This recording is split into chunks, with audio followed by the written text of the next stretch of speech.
दिनै बर'फोरनाव ओरैबायदि सेन्टिमेन्ट दं इन्डियाखौ लानानै जे एनडिएफबियानो जा बिएलटिआनो जा एबसुआनो जा बर'नि बेसेबां लाइमोनफोर सेंग्रा सिख्लाफोर चाइनाजों जुद्ध जायोब्ला 1 लाख थांनो थाखाय जों राजि दङ पाकिस्तानजों जुद्ध जायोब्ला इन्डियाखौ रैखा खालामनो थाखाय 1 लाख जन बर' सेंग्रा सिख्लाया थांनो थाखाय जोङो रैखा दङ जोङो जाति प्रेमि बिरादनो इन्डियाखौ जों बिराद मोजां मोनो ओंखायनो जोङो भारत उदांस्रि जाखांनायनि उनाव 70 बोसोरनि उनावबो गावनि हादोरनि आयेनखौनो जों बायनो गोनां जादों महात्मा गान्धी जायखौ जोङो भारतनि फादार अफ द नेशन बुङो दिनै महात्मा गान्धी गैला महात्मा गान्धी गैयैनि उनाव भारतनि दैदेनगिरि बिथांमोनहा जोबोद दुखियाफोरनि थाखाय नङा अकल माहाजोनफोरनि थाखायल' पावारफुलफोरनि थाखायल' भारतनि प्रधान मन्त्रि प्राइम मिनिस्टार बिथांमोना जों बादि गोरिब गुन्द्राफ्रा फैसा गैयिनि थाखाय जों न्यायखौनो मोनाखै जास्टिसखौनो मोनाखै आल्फा बिथांमोना दिनैसिमबो एकर्ड जायाखै नाथाय आल्फानि दैदेनगिरिफोरा थाङोब्ला रेड कार्पेट बहायो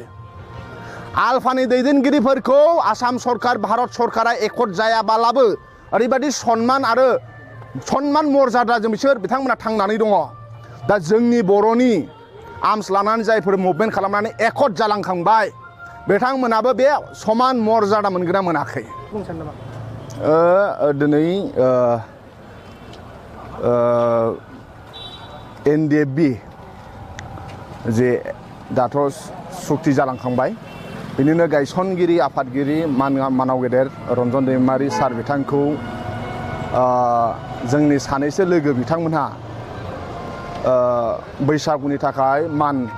लाहैनाय हाबाफारि दंमोन आंखौबो लेंदोंमोन दा आं बिदिनो खाबु मोननायखाय आंबो मानाव गेदेर रन्जन दैमारि एनडिएफबिनि फाउन्डार चेयारमेन आरो बिथाङा एनडिएफबिनिल' दैदेनगिरि नङा हारिनिनो दैदेनगिरि जाथिनिनो दैदेनगिरि बिथांखौ लोगो मोननानै मोजां नांदों आरो माखासे बाथ्राफोरजों सावरायलायदों दा आं बुंनांगौआ बेनोल' जे दिनै आसाम सरकारखौ बुंनो नांगोन जे बिटिआर सुक्ति जाबाय दुलाराय बर' फरायसा आफाद आरो बर' हारिनि माखासे दैदेनगिरिफोरनि नाजानायाव आरो एनडिएफबि इउबिपिअनि नाजानायाव बिटिआर सुक्ति जाबाय बिटिआर सुक्ति जाखांनानैबो दिनैसिमबो जे माखासे आफादनि दैदेनगिरि आरो सोद्रोमाफ्रा दिनैबो जोबथेसालियाव दङ दा बिथांमोनहा गाबोन बैसागु खुंगोन दा बैसागु समाव आं दुखु नांनाय बाथ्राखौ बुंनो लुबैयाखैमोन नाथाय माखासे खोथाखौ जोङो बुंथारनो नांगोन आरो खोनासंथारनो नांगोन खोथा फैयोब्ला आयेननि खोथाखौनो जों दिनै सावरायगोन फान्डामेन्टेल राइट जायखौ जोङो मौलिक अधिकार होनो फान्डामेन्टेल राइट इन्डियानि कनस्टिटिउसना आर्टिकोल 14आव बुंदों जे भारत सरकार आसाम सरकारा आसामाव 3 कौटि मानसि दङ भारत सारा भारताव 140 कौटि मानसि दङ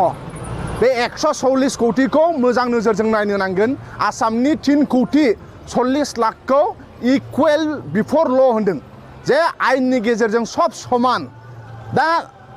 बर'फोरजों आसाम सरकारा समान नोजोरजों नायगोन ना नायाखै बाव प्रश्न फैदों मानो फैदों आं बुंनो